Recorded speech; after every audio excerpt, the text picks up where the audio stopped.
Hello everyone, I am Srinivas. Welcome to my channel. Guys, మనం already heat chapter మీద 3 classes ని complete చేసాం. ఈ 4th క్లాస్ లో హీట్ మీద ప్రాబ్లమ్స్ అలాగే స్పెసిఫిక్ హీట్ యొక్క అప్లికేషన్స్ ని డిస్కస్ చేద్దాం. గైస్, నా ఛానల్ కి సబ్స్క్రైబ్ చేయండి, ఈ వీడియోని లైక్ చేయండి అండ్ అలాగే షేర్ చేయండి. న్యూ నోటిఫికేషన్స్ కోసం బెల్ ఐకాన్ ని క్లిక్ చేయండి. ఫ్రెండ్స్, మనం ఆల్రెడీ స్పెసిఫిక్ హీట్ అంటే ఏంటో డిస్కస్ చేసాం అండ్ అలాగే వేరే మెటీరియల్స్ యొక్క స్పెసిఫిక్ హీట్ వాల్యూస్ని చూసాం. అండ్ అలాగే హైయెస్ట్ స్పెసిఫిక్ హీట్ ఉన్న మెటీరియల్ ఏదని చెప్పుకున్నామంటే వాటర్. అండ్ వాటర్ యొక్క స్పెసిఫిక్ హీట్ వాల్యూ ఎంత? 1 calorie per gram degree Celsius. Guys, ఈ వాల్యూని మనం గుర్తుపెట్టుకోవాలి, ఎందుకంటే ప్రాబ్లమ్స్లో ఈ వాల్యూని మనకి ఇవ్వరు. మనం ఈ వాల్యూని గుర్తుపెట్టుకోవాలి. అండ్ ఈ వాల్యూ అంత కష్టమైనది కూడా కాదు, సింపుల్, ఇట్ ఈస్ 1. ఓకే, అయితే ఇప్పుడు మనం ఏం చెప్పుకున్నాం ఆల్రెడీ, వేరే పదార్థాల యొక్క స్పెసిఫిక్ హీట్స్ వేరుగా ఉంటాయి. అంటే ప్రతి మెటీరియల్కి కూడా ఈ స్పెసిఫిక్ హీట్ అనేది సేమ్ కాదు, వేరుగా ఉంటుంది. అయితే ఎందుకని వేరు స్పెసిఫిక్ హీట్స్ ఉన్నాయి అనేది మనం చూద్దాం. When we supply heat energy to a substance, then all the molecules will share this energy, due to which the kinetic energy of the molecules will increase. అంటే ఏంటి, మనం ఎప్పుడైతే ఒక మెటీరియల్ని హీట్ చేస్తున్నామో, అంటే మనం ఎప్పుడైతే హీట్ ఎనర్జీని సప్లై చేస్తున్నామో, ఆ సబ్స్టెన్స్లో ఉన్న మాలిక్యూల్స్ మనం ఇచ్చిన హీట్ ఎనర్జీ మొత్తాన్ని కూడా పంచుకుంటూ ఉంటాయి, షేర్ చేసుకుంటూ ఉంటాయి వాటి మధ్య. సో ఈ షేర్ చేసుకున్నప్పుడు ఆ మాలిక్యూల్ తీసుకున్న ఎనర్జీ వల్ల ఏం జరుగుతుంది అంటే దాని యొక్క కైనెటిక్ ఎనర్జీ పెరగటం స్టార్ట్ అవుతుంది. అండ్ ఎప్పుడైతే దాని యొక్క లీనియర్ కైనెటిక్ ఎనర్జీ పెరుగుతూ ఉంటుందో అప్పుడు ఆ సబ్స్టెన్స్ యొక్క టెంపరేచర్ అనేది మారటం జరుగుతుంది. అయితే ఇక్కడ వాటర్లో ఉన్న మాలిక్యూల్స్ ఈ ఎనర్జీని ఒక రకంగా పంచుకుంటాయి, ఐరన్లో ఉన్న మాలిక్యూల్స్ మనం సప్లై చేసిన హీట్ ఎనర్జీని ఒక రకంగా పంచుకుంటాయి. సో ఈ షేరింగ్ అనేది ప్రతి మెటీరియల్లో కూడా సమానంగా ఉండాల్సిన అవసరం లేదు. The sharing need not be the same in every material between it's molecules. అంటే ఆ పదార్థంలో ఉన్న మాలిక్యూల్స్ అది వాటర్ అయితే ఒకలాగా పంచుకుంటాయి, ఐరన్ అయితే ఒకలాగా పంచుకుంటాయి. సో ఈ కారణం చేత ఏమవుతుంది, వాటి యొక్క కైనెటిక్ ఎనర్జీస్ డిఫరెంట్గా ఉంటాయి. So kinetic energy absolute temperature directly proportional అని చెప్పుకున్నాం మనం లాస్ట్ క్లాస్లో. సో కైనెటిక్ ఎనర్జీ పెరగటం వల్ల అక్కడ మనకి టెంపరేచర్ అనేది పెరుగుతుంది. సో ఈ కారణం చేత ఏమవుతుంది, different materials are having different specific heat values, and specific heat also gives an idea about reluctance of material to temperature change. అంటే ఏంటి అంటే మెటీరియల్స్ అంత రెడీగా ఉండవు, వాటి టెంపరేచర్ని చేంజ్ చేసుకోవు. అంటే అవి కొంచెం రిలక్టెన్స్ని అంటే కొంచెం వ్యతిరేకిస్తాయి, అవి రెడీగా ఉండవు. ఓకేనా, నా టెంపరేచర్ మార్చుకోను అన్న విధంగా కొంచెం వ్యతిరేకతని చూపిస్తూ ఉంటాయి, రిలక్టెన్స్ని చూపిస్తాయి. సో మనం ఇక్కడ ఏం చేస్తాం, హీట్ ఎనర్జీ సప్లై చేస్తూ ఆ రిలక్టెన్స్ని ఓవర్కమ్ చేయాలి. ఎప్పుడైతే ఆ రిలక్టెన్స్ ఓవర్కమ్ అయిందో అప్పుడే దాని యొక్క టెంపరేచర్ అనేది మారుతుంది. సో ఇక్కడ మనకి వాటర్ హై స్పెసిఫిక్ హీట్, అంటే వాటరు ఎక్కువ హీట్ని తీసుకుంటే కానీ దాని టెంపరేచర్ని చేంజ్ చేసుకోవడానికి రెడీగా ఉండదు అనేసి అర్థం. సో స్పెసిఫిక్ హీట్ ఎక్కువ ఉంది అంటే రిలక్టెన్స్ ఎక్కువ ఉంది టెంపరేచర్ చేంజ్ చేసుకోవడానికి. అలాగే స్పెసిఫిక్ హీట్ తక్కువ అంటే టెంపరేచర్ చేంజ్కి ఆ మెటీరియల్ చూపించే రిలక్టెన్స్ కూడా తక్కువ. సో ఒక ప్రాబ్లమ్ని డిస్కస్ చేద్దాం, హీట్ ఫ్లోకి సంబంధించింది. సో ఇందులో మనం ఏం చేస్తున్నాం అంటే 25 grams మాస్ ఉన్న వాటర్ని తీసుకున్నామంట with an initial temperature of 30 degrees Celsius. అంటే 30 degrees టెంపరేచర్ ఉన్న వాటర్ని 25 grams తీసుకున్నాం. అండ్ ఇప్పుడు మన ఎయిమ్ ఏంటి అంటే to raise the temperature to 60 degree. అంటే ఈ వాటర్ తీసుకున్నప్పుడు టెంపరేచర్ 30 ఉంది, నేను ఈ టెంపరేచర్ని ఇప్పుడు ఎక్కడికి తీసుకెళ్ళాలి, 60కి తీసుకెళ్ళాలి. How much heat energy is required? So ఈ వాటర్ యొక్క టెంపరేచర్ని 30 degrees నుంచి 60 degreesకి తీసుకువెళ్ళటానికి నేను ఎంత హీట్ ఎనర్జీని సప్లై చేయాలి అనేది ఇక్కడ క్వశ్చన్. ఓకేనా, సో మనము లాస్ట్ క్లాస్లో స్పెసిఫిక్ హీట్ ఫార్ములాని డిరైవ్ చేసాం. And specific heat S equals to Q/m delta T.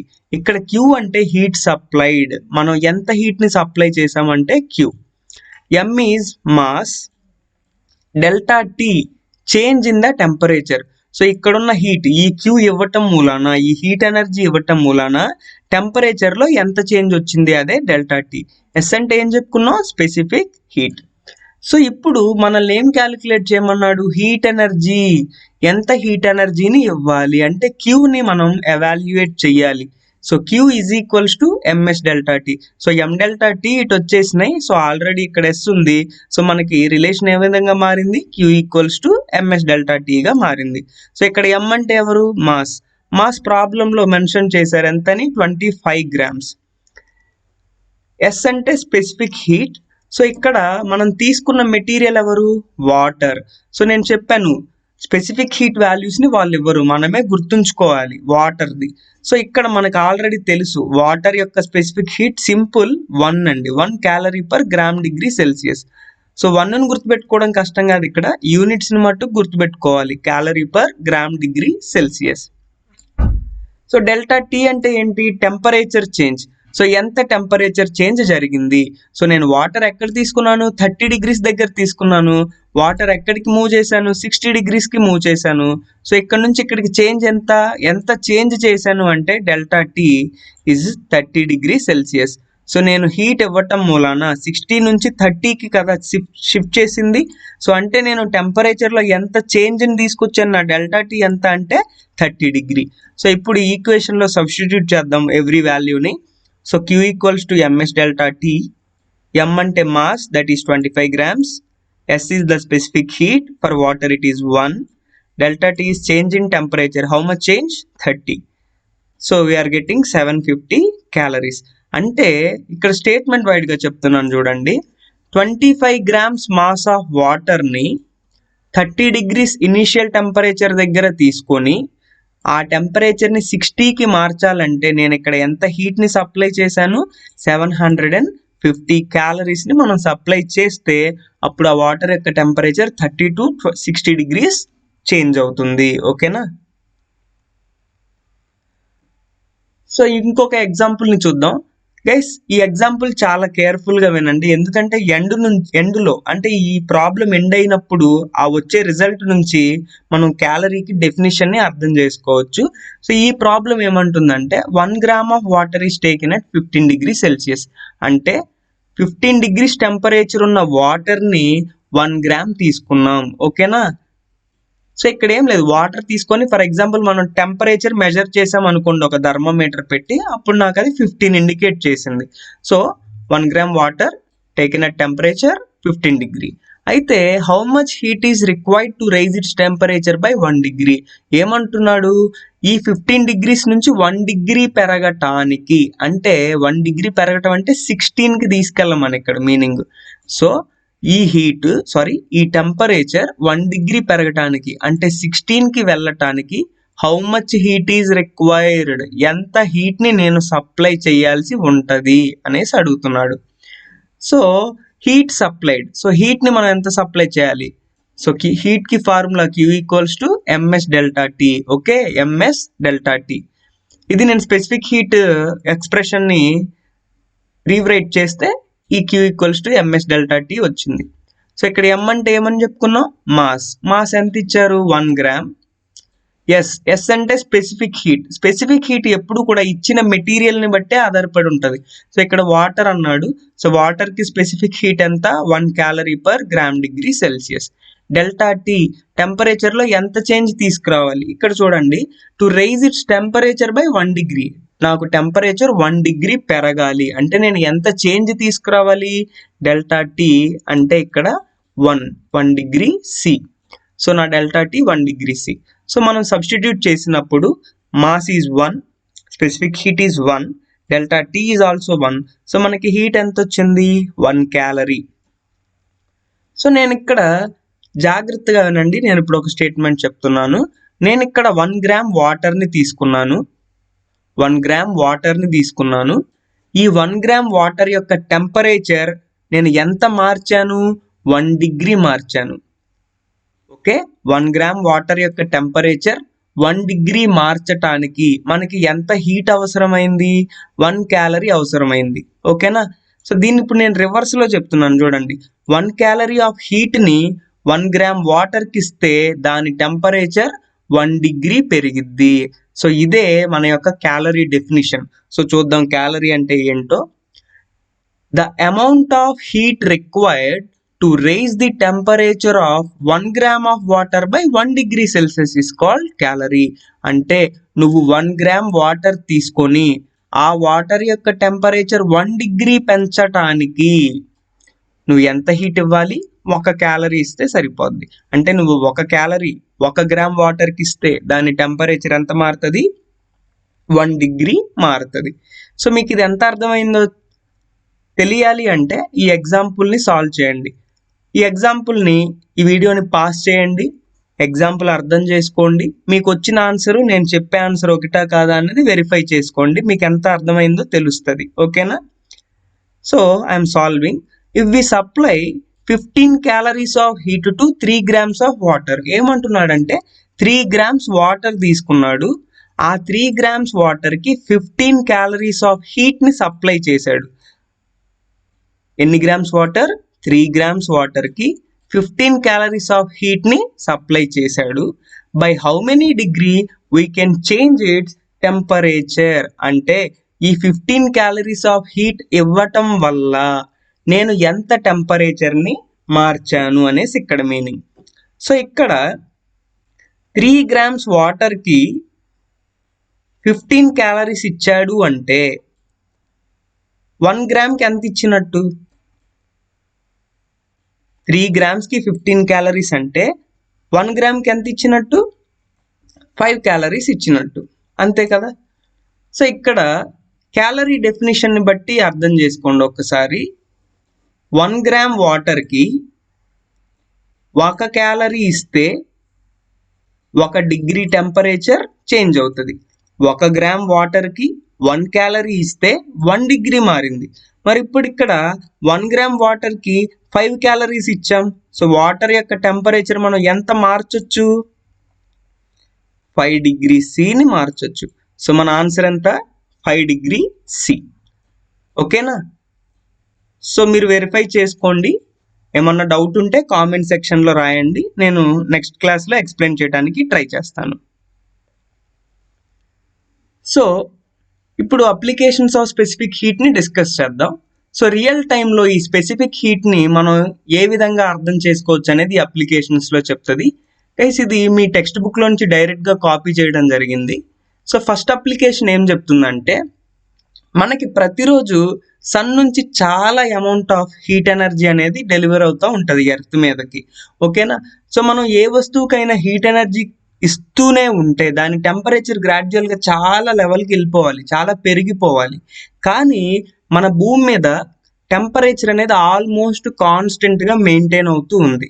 So దీనికి రీజన్ ఏంటి అంటే, దీనికి రీజన్ ఎవరు అంటే ఓషియన్స్. ఏంటివి? సముద్రాలు, సింపుల్గా చెప్పాలంటే. సో సముద్రాలు, ఇందులో ఏముంది అంటే వాటర్. అయితే వాటర్కు ఉన్న స్పెషాలిటీ ఏంటి అంటే హై స్పెసిఫిక్ హీట్. సో వాటర్కు ఉన్న స్పెషాలిటీ ఏంటి? High specific heat. సో ఈ హై స్పెసిఫిక్ హీట్ ఉండటం మూలాన వాటర్ చాలా హీట్ ఎనర్జీని అబ్జార్బ్ చేసుకోగలదు. అందుకనే ఇక్కడ చూడండి, the oceans behave like heat store houses for the earth. So oceans ఏ విధంగా బిహేవ్ చేస్తున్నాయి? Heat store houses. సో ఇవి దేన్ని స్టోర్ చేసుకుంటున్నాయంట? హీట్ని. సో సన్ నుంచి వచ్చే లార్జ్ అమౌంట్ ఆఫ్ రేడియేషన్ని ఈ ఓషియన్స్ ఏం చేసుకున్నాయి? అబ్జార్బ్ చేసుకుంటున్నాయి. సో ఇలా అబ్జార్బ్ చేసుకోవటం మూలాన టెంపరేచర్ అనేది పెరిగిపోకుండా ఉంటుంది అనేసి చెప్తుంది. ఇదే కాదు, మనకి యాక్చువల్గా ఎర్త్ యొక్క equator region, so in simple భూమధ్య రేఖ అంటాం, ఈ ఈక్వేటర్ రీజియన్లో ఉన్న ప్లేసెస్లో చాలా ఎక్కువ టెంపరేచర్స్ ఉంటాయి. అయితే అక్కడ ఉన్న వాటర్ ఏం చేస్తుంది అంటే ఈ హీట్ ఎనర్జీని అబ్జర్వ్ చేసుకొని మనకి బాగా మంచు ప్రాంతాలైనవి ఏవి? North pole region and south pole region. So ఇక్కడ ఈక్వేటర్ రీజియన్స్ నుంచి ఆ హీట్ ఎనర్జీని ఈ పోలార్ రీజియన్స్కి ఈ ఓషన్స్ ఏం చేస్తూ ఉంటాయి అంటే హీట్ ఎనర్జీని ట్రాన్స్ఫర్ చేస్తూ ఉంటాయి అన్నమాట. సో అందువల్లే మనకి ఏం జరుగుతుంది అంటే టెంపరేచర్స్ అనేవి ఆల్మోస్ట్ కాన్స్టెంట్గా మెయింటైన్ అవుతూ ఉంటాయి. సో దీనికి ఎవరు responsible? Oceans. Oceans in the sense అందులో ఉన్న వాటర్. ఏ విధంగా అంటే వాటర్కి హై స్పెసిఫిక్ హీట్ ఉండటం మూలన, సో హై స్పెసిఫిక్ హీట్ ఉంది కాబట్టి చాలా అమౌంట్ ఆఫ్ హీట్ని వాటర్ ఇక్కడ అబ్జర్వ్ చేసుకోగలదు. So remember this point, very important for the examination view. Oceans behave like heat store houses for the earth. లేదు ఇలా కూడా అడుగుతాడు, what are heat store houses for earth? The answer is oceans. Okay, so ఈ విధంగా water ఏం చేస్తుంది అంటే atmospheric టెంపరేచర్ని కాన్స్టెంట్గా మెయింటైన్ చేస్తూ ఉంటుంది. ఇది కూడా చాలా ఇంపార్టెంట్ క్వశ్చన్, వాటర్ అట్మాస్ఫియరిక్ టెంపరేచర్ని ఏ విధంగా కాన్స్టెంట్గా ఉంచుతుంది అనేసి. సో డే టైం అంతా కూడా లార్జ్ రేడియేషన్ని వాటర్ అబ్జర్వ్ చేసుకుంటూ ఉంటుంది, సో టెంపరేచర్ని పెరగనివ్వదు. బట్ నైట్ టైంకి వచ్చేసరికి ఏమవుతుంది, యూజువల్గా నైట్ అంటే సన్ వెళ్ళిపోతాడు కాబట్టి టెంపరేచరు తగ్గిపోవాలి, చల్లబడిపోవాలి. కానీ కొన్ని రీజియన్స్లో ఏమవుతుందంటే ఓషియన్స్ ఆ టైంలో అవి అబ్జర్వ్ చేసుకున్న హీట్ని రిజెక్ట్ చేస్తూ ఉంటాయి, బయటకు వదిలేస్తూ ఉంటాయి. సో ఎప్పుడైతే ఆ హీట్ బయటకు వస్తూ ఉంటుందో కూల్ అయిపోదు ఆ ప్లేస్ అంతా. సో అంటే రోజంతా కూడా ఒకటే రకమైన కాన్స్టెంట్ టెంపరేచర్ మెయింటైన్ అవుతూ ఉంటుంది. ఓకేనా, సో అట్మాస్ఫియరిక్ టెంపరేచర్ కాన్స్టెంట్గా ఉండటంలో కూడా వాటర్కు ఉన్న స్పెసిఫిక్ హీట్ యొక్క రోల్ అనేది ఉంది ఇక్కడ. ఓకేనా, నెక్స్ట్ సెకండ్ అప్లికేషన్ ఏంటి అంటే, ఇది ఎగ్జామినేషన్ పాయింట్ ఆఫ్ వ్యూ కూడా చాలా ఇంపార్టెంట్. ఏంటంటే మనం ఫ్రిడ్జ్లో రకరకాల ఫ్రూట్స్ పెడతాం, అయితే ఈ ఫ్రూట్స్ అన్నిటిలో కల్లా మనం వాటర్ మెలాన్ లైక్ పుచ్చకాయను కనుక పెట్టినట్టయితే it retains it's coolness for long time. అంటే ఆ ఫ్రూట్స్ అన్నిటిలో కల్లా వాటర్ మెలాన్ చాలా ఎక్కువ సేపు కూల్గా ఉండటం మనం అబ్జర్వ్ చేస్తామంట. అయితే దీనికి రీజన్ ఏంటి, వాటర్ మెలాన్. సో వాటర్ మెలాన్లో లార్జ్ పర్సంటేజ్ అంటే ఎక్కువ మోతాదులో ఏముంటుందండి, వాటర్ ఉంటుంది. ఓకేనా, అయితే మనకు తెలుసు వాటర్ యొక్క స్పెసిఫిక్ హీట్ ఏంటి, highest specific heat.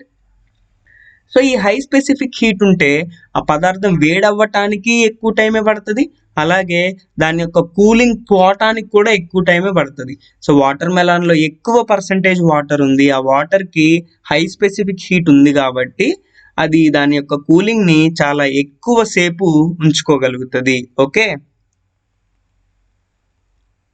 Next application, మనము ఒక సమోసాను చూసినప్పుడు ఆ సమోసా మనం పట్టుకున్నప్పుడు బయట నుంచి కూల్గానే ఉంటుంది, కానీ దాన్ని తినేటప్పుడు ఆ లోపల ఏదైతే కర్రీ ఉందో అది ఇంకా హాట్గా ఉంటుంది. అయితే దీనికి కారణం ఏంటి అంటే ఆ లోపల కర్రీ ప్రిపేర్ చేయడానికి వాడిన ఇంగ్రీడియంట్స్లో లైక్ కార్న్ మొక్కజొన్న గింజలు అవ్వచ్చు, లేదు బాయిల్డ్ పొటాటో ఉడకపెట్టిన బంగాళదుంపలు అవ్వచ్చు, వీటన్నిటిలో కూడా ఎంతో కొంత పర్సంటేజ్ ఆఫ్ వాటర్ అనేది ఉండొచ్చు. ఆ వాటర్ యొక్క స్పెసిఫిక్ హీట్ ఎక్కువ కాబట్టి బయట ఉన్న సమోసా షీల్డ్ కూల్ అయిపోయినప్పటికీ లోపల ఉన్న కర్రీ ఏదైతే ఉందో అది ఇంకా కూడా హాట్గానే ఉండటం మనం అబ్జర్వ్ చేయొచ్చు. ఇది కూడా ఒక important application of specific heat. Guys ఇవన్నీ మీకు అర్థమైనా అనుకుంటున్నాను. ఏమన్నా డౌట్ ఉన్నా సజెషన్స్ ఉన్నా ప్లీజ్ కామెంట్ చేయండి, సో దట్ నేను నెక్స్ట్ క్లాస్లో దాన్ని సాల్వ్ చేస్తాను. మనం నెక్స్ట్ క్లాస్లో మెథడ్ ఆఫ్ మిక్స్చర్స్ని డిస్కస్ చేద్దాం. గైస్ ఛానల్కి సబ్స్క్రైబ్ చేయండి, వీడియోని లైక్ చేయండి అండ్ అలాగే షేర్ చేయండి. న్యూ నోటిఫికేషన్స్ కోసం బెల్ ఐకాన్ని క్లిక్ చేయండి. Thank you for watching.